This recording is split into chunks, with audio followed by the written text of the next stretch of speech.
आइल बा बड़ी महंगाई सखी, कैसे घरवा चलाई।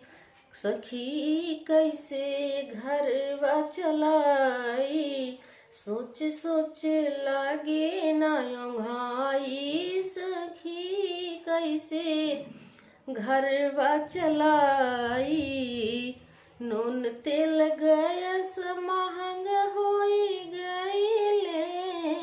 नून तेल गैस महंग होई गईले, अब कैसे रसोई बनाई। सखी कैसे घरवा चलाई, सखी कैसे घरवा चलाई।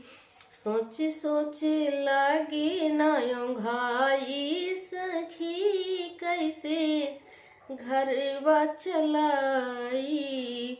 डॉक्टर दवाई महंग होई गईले।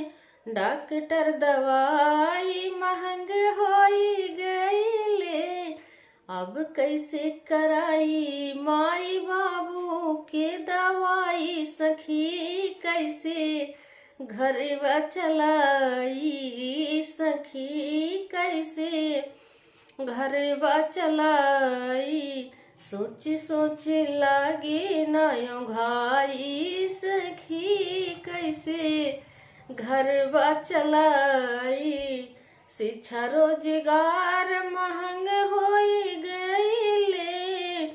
शिक्षा रोजगार महंग होई गईले, अब कैसे बाबू बाबुनी के पढ़ाई। सखी कैसे घरवा चलाई, सखी कैसे घरवा चलाई।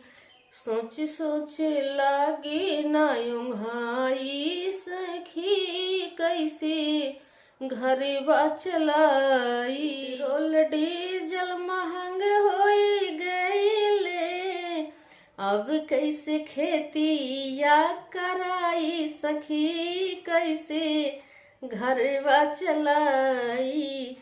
सोच सोच लागे ना ओंघाई, सखी कैसे घरवा चलाई।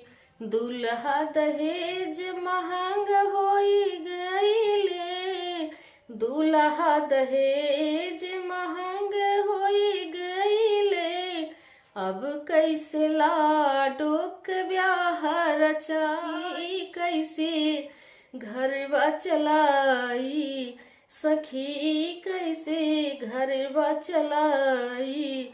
सोच सोच लागे ना ओंघाई, सखी कैसे घरवा चलाई। तीज त्योहार महंग होई गईले। तीज त्योहार महंग होई गईले, अब कैसे नई हरवा जाई। सखी कैसे घरवा चलाई, सखी कैसे घरवा चलाई। सोच सोच लागे ना ओंघाई, सखी कैसे घरवा चलाई। सखी कैसे घरवा चलाई। आइल बा बड़ी महंगाई, सखी कैसे घरवा चलाई। आइल बा बड़ी महंगाई, सखी कैसे घरवा चलाई। सखी कैसे घरवा चलाई।